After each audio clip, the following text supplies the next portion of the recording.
नमस्कार दोस्तों, मैं अनूप सिंह चौहान और आज आपके लिए एक नया विषय लेके आए हैं जिसका नाम है passive conversion of special let imperatives. जैसा कि आप स्क्रीन पर देख रहे हैं, यहाँ 7 सेंटेंस दिए गए हैं और सभी 7 सेंटेंस के नो पैसिव वॉइस कन्वर्जन दिया गया है, यानी इनमें से किसी का भी पैसिव वॉइस नहीं बनाया जा रहा है। यहाँ पर जो लेट वर्ब है वो अपने भिन्न भिन्न इलोक्यूशनरी मीनिंग को व्यक्त कर रही है, ठीक है। और इन सभी मीनिंग्स में पैसिव वॉइस का कन्वर्जन संभव नहीं हो पा रहा है। लेट का स्पेशल इम्परेटिव हम इसलिए यहाँ पर बोल रहे हैं क्योंकि आप सभी जानते हैं, जैसे कि पूर्व की वीडियो में भी बताया था, कि अंग्रेजी भाषा में हमेशा सेकंड पर्सन इम्परेटिव होते हैं, लेकिन अगर फर्स्ट पर्सन या थर्ड पर्सन इम्परेटिव बनाना होता है तो वहाँ पर हम लेट वर्ब का प्रयोग करते हैं और लेट वर्ब की सहायता से जो है एक स्पेशल इम्परेटिव्स बनाते हैं, जिसमें जो लेट के बाद आने वाला एनपी होता है वो या तो फर्स्ट पर्सन होता है या थर्ड पर्सन होता है। तो इस प्रकार से आप देख सकते हैं कि इसमें हम किसी भी वाक्य का पैसिव वॉइस नहीं बना रहे हैं। जैसे कि एग्जांपल आप नंबर 1 देख सकते हैं, लेट्स डू दिस वर्क। इसका जो मीनिंग है वो है मेकिंग सजेशन। दूसरा वाक्य आप देख रहे हैं, लेट मी हेल्प यू। इसमें जो इसका लेट का मीनिंग है वो ऑफर है। तीसरा वाक्य देख रहे हैं, let me know your decision. इसमें रिक्वेस्ट देख रहे हैं। चौथा नंबर का जो वाक्य है उसमें let me read my lesson, इसमें अलाउ देख रहे हैं आप अर्थ।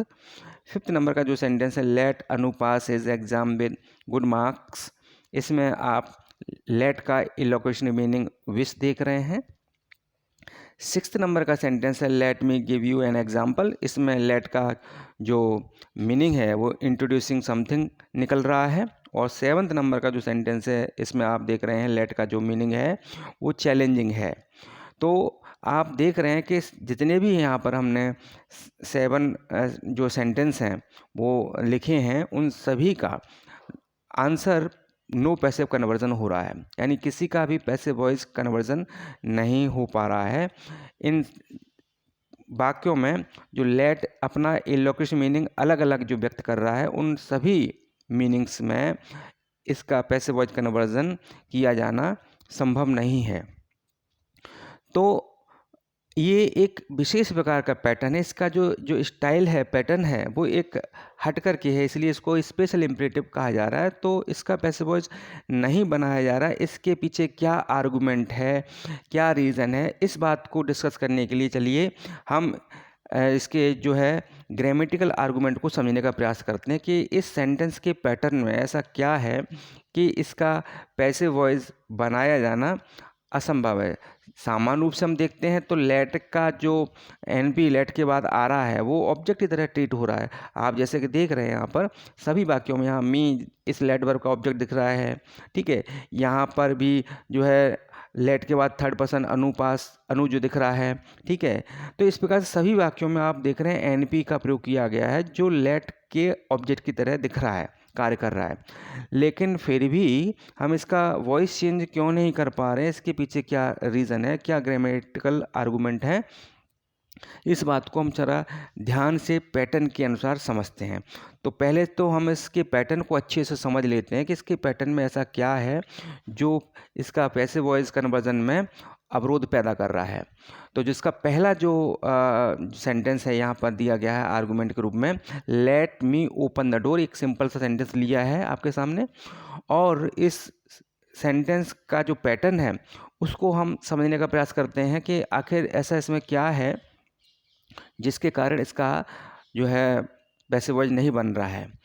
तो आप जो ग्रामेटिकल पहला आर्गुमेंट दिया गया है यहाँ पर वह है where infinitive clause functioning as direct object in let imperative. ये पहला आर्गुमेंट हमने यहाँ पर व्यक्त किया है और इस आर्गुमेंट को समझने के लिए इसके पैटर्न को समझते हैं। तो देखिए, सबसे पहले हम इस पूरे सेंटेंस के हिस्सों को समझ लेते हैं। ये जो यहाँ पर लेट इस्तेमाल की गई है वो एक इम्परेटिव वर्ब है और यह प्रिंसिपल क्लॉज यानी मैट्रिक्स क्लॉज का कार्य कर रही है। दूसरा जो शब्द है वो है आपका मी, ठीक है, ये एनपी है। और आगे जो है एक बेयर इन्फिनिटिव फ्रेज है, यानी बिना टू वाला फ्रेज, ठीक है। तो ओपन द डोर यहाँ लिखा हुआ है। और इस प्रकार ये दोनों एनपी और बेयर इन्फिनिटिव फ्रेज मिलकर के एक बेयर इन्फिनिटिव क्लॉज का निर्माण कर रहे हैं, जिसमें एनपी जो मी है वो एक सब्जेक्ट का कार्य कर रहा है, बेयर इन्फिनिटिव के सब्जेक्ट के रूप में काम कर रहा है। और इस प्रकार से पूरे सेंटेंस को अगर हम देखेंगे तो एक सबऑर्डिनेट क्लॉज का संरचना निर्मित कर रहा है या निर्माण कर रहा है।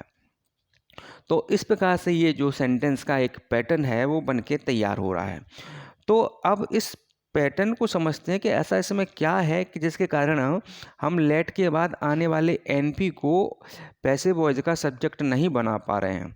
तो उसका सबसे बड़ा रीज़न ये है कि लेट के बाद जो एनपी यहाँ पर आ रहा है, ये एनपी इस ओपन क्रिया का सब्जेक्टिव आर्गुमेंट है, यानी मी ओपन करने का कार्य कर रहा है डोर को। इसलिए यहाँ पर मी जो है इस ओपन क्रिया का सब्जेक्ट है और यह इसका एक सीमेंटिक रोल है मी का, ठीक है, जो ओपन क्रिया को कर रहा है, यानी दरवाज़ा खोलने को कर रहा है, ठीक है। लेकिन हमको यहाँ देखते हैं तो एक बात और नज़र आती कि जो मी है वो लेट के तुरंत बाद, लेट वर्ब के तुरंत बाद मी आया है, इसलिए ये हमें यहाँ एनपी एक ऑब्जेक्ट की तरह दिखाई दे रहा है। तो सिंटैटिकली यानी रचनात्मक रूप से वर्ब के बाद जो चीज़ आती है वो ऑब्जेक्ट होती है या ऑब्जेक्ट कहलाती है सामान्य रूप से। लेकिन बात संरचना से पूर्ण नहीं होती है, क्योंकि संरचना कई बार फेल भी हो जाती है। तो महत्वपूर्ण चीज़ होती है उसका फंक्शन, कि वह शब्द जो है एनपी वो किसका कार्य कर रहा है। दिखने में तो ये ऑब्जेक्ट दिख रहा है यहाँ पर, लेकिन एक्चुअली मी जो है वो सब्जेक्ट ज़्यादा है बजाय ऑब्जेक्ट के, क्योंकि यहाँ पर जो सीमेंटिक रोल है मी का वह सब्जेक्ट का है। सब्जेक्ट का आर्गूमेंट ये ज़्यादा व्यक्त कर रही है मी बजाय ऑब्जेक्टिव आर्गूमेंट के।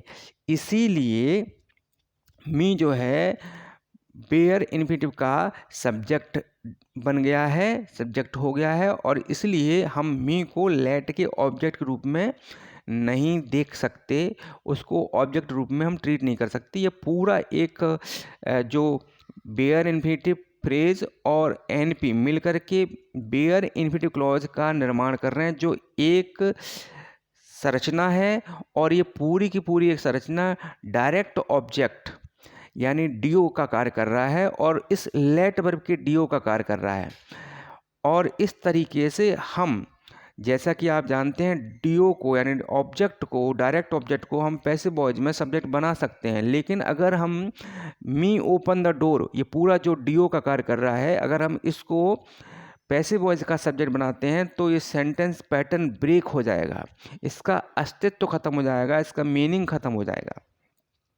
इसलिए इस कंडीशन में हम इस बेयर इन्फिनिटिव क्लॉज को एज ए सब्जेक्ट ट्रीट नहीं कर सकते, ठीक है। यद्यपि जब हम इस पूरे बेयर इन्फिनिटिव क्लॉज का ऑपरेशन कर रहे हैं या इसको जानने का प्रयास कर रहे हैं तो उसमें हमें मी जो है ओपन क्रिया का सब्जेक्टिव आर्गूमेंट ज़्यादा दिख रहा है बजाय लेट क्रिया के ऑब्जेक्टिव आर्गूमेंट के। इस कारण से यह जो बेयर इन्फिनिटिव क्लॉज है उसको हम पैसिव वॉइस में एज ए सब्जेक्ट नहीं बना सकते, उसको यहाँ से हम इस पैटर्न को ब्रेक नहीं करते। ये एक स्पेशल प्रकार का पैटर्न है। तो अगर हम इस पैटर्न को तोड़ते हैं तो ये विकृत हो जाएगा, इसका कोई अर्थ नहीं रहेगा, कोई संरचना इसकी जो है नहीं रह पाएगी। इसलिए इस कंडीशन में हम इस तरीके से पैसिव वॉइस नहीं बनाते जैसा कि आप बनाते आए हैं। जैसे कि अगर हम मी को एज ए ऑब्जेक्ट लेट के ट्रीट करेंगे तो मी, जैसा कि आप जानते हैं, पैसिव वॉइस में सब्जेक्ट बन जाएगा, तो वो हो गया आई। और उसके बाद आप जानते हैं कि पैसिव वॉइस जब हम बनाते हैं तो पैसिव सहायक क्रिया की ज़रूरत पड़ती है और वो पैसिव सहायक क्रिया हमारी होती है बी। और जब हम इस पैसिव सहायक क्रिया को फाइनाइट करते हैं तो उसका जो मीनिंग होता है वो हो जाता है इज, आर, एम और वाज वर, ये इसका फाइनाइट होने पर मीनिंग हो जाता है। तो आप सभी जान रहे हैं कि ये फाइनाइट होने पर इसका मीनिंग हो जाता है, इसलिए बी जब कर्ता के निकट आती है तो वो वर्ब फाइनाइट होती है, और फाइनाइट होने पर हमने बी को फाइनाइट फॉर्म में एम के रूप में लिख दिया। और उसके बाद जो लेट वर्ब होती है, ये जो लेट वर्ब है, जो मेन वर्ब होती है, प्रिंसिपल वर्ब होती है, उसको अपन पैसिव वॉइस में पैसिव पार्टिसिपल बना देते हैं, यानी उसको थर्ड फॉर्म में चेंज कर देते हैं। तो लेट का थर्ड फॉर्म लेट ही होता है। इसको समझने के दृष्टिकोण से यहाँ पर हमने लेट का जो इलोक्यूशनरी मीनिंग निकल रहा है इस सेंटेंस में, वो अलाउड है, तो स्पष्ट करने के लिए यहाँ पर अलाउड लिख दिया है। ठीक है, और इसके बाद जो शेष हिस्सा है टू ओपन द डोर लिख दिया है। तो इस तरीके से जो सेंटेंस ये बना है, ये पैसिव वॉइस नहीं बन सकता है, गलत है, पूर्णतः अशुद्ध है।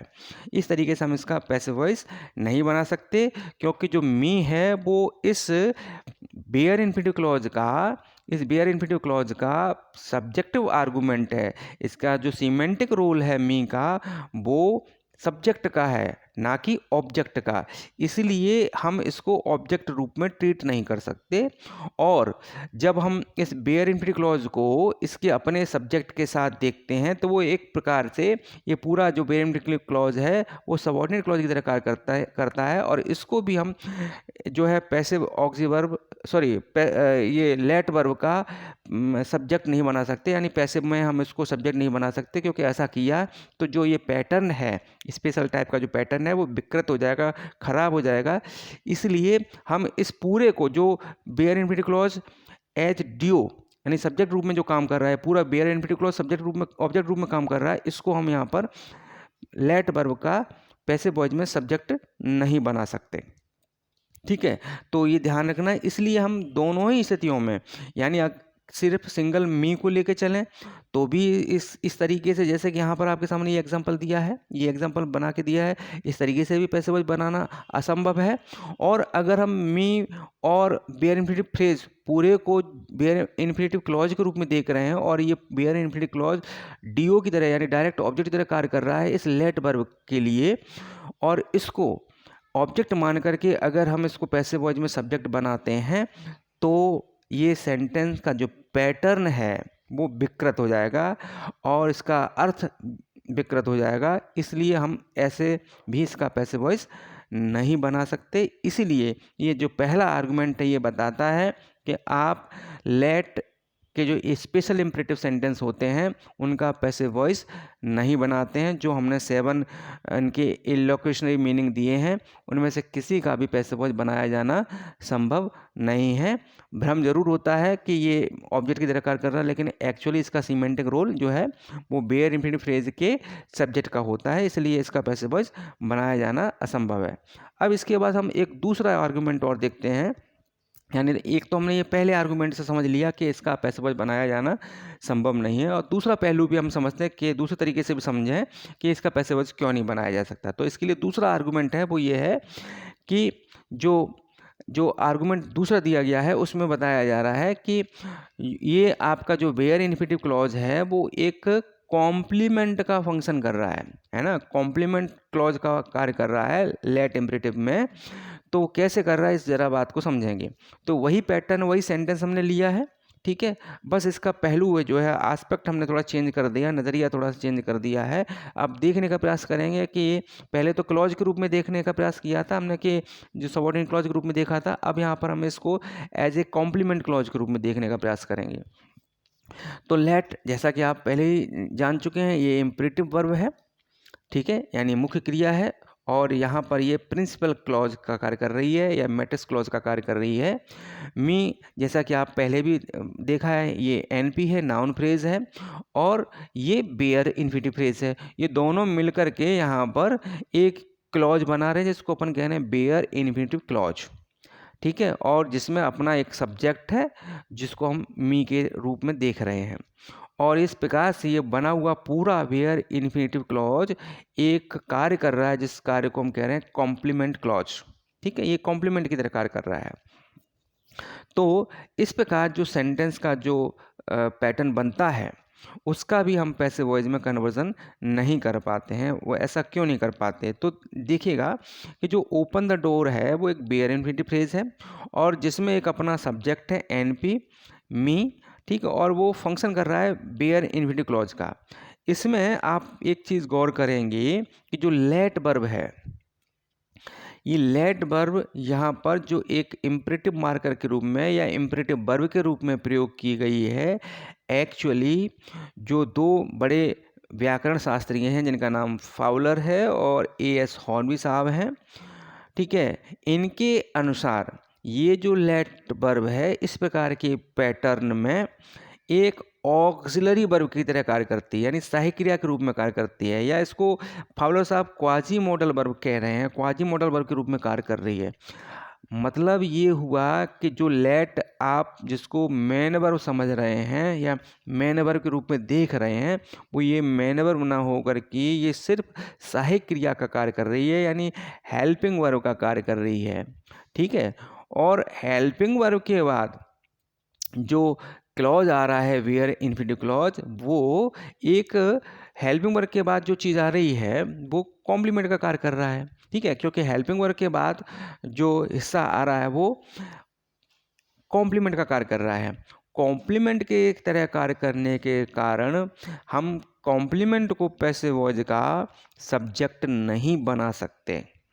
जैसा कि आप सभी जानते हैं कि पैसिव वॉइस में ऑब्जेक्ट जो होता है वो सब्जेक्ट बनता है। कॉम्प्लीमेंट कभी भी पैसिव वॉइस में सब्जेक्ट नहीं बन सकता। इसलिए इस प्रकार के जो सेंटेंस पैटर्न में जहाँ पर बेयर इन्फिनिटिव क्लॉज अपने सब्जेक्ट के साथ एक कॉम्प्लीमेंट क्लॉज का कार्य कर रहा है, चूँकि लेट जो मेन वर्ब है या हम जिसको इम्परेटिव वर्ब के रूप में देख रहे हैं, वह मेन वर्ब का कार्य ना करते हुए हेल्पिंग वर्ब का कार्य कर रही है, सहायक क्रिया का कार्य कर रही है, इसलिए बेयर इन्फिनिटिव क्लॉज एक कॉम्प्लीमेंट के रूप में कार्य करने लगता है और इस कारण से हम इसका भी पैसिव वॉइस कन्वर्जन नहीं कर पाते।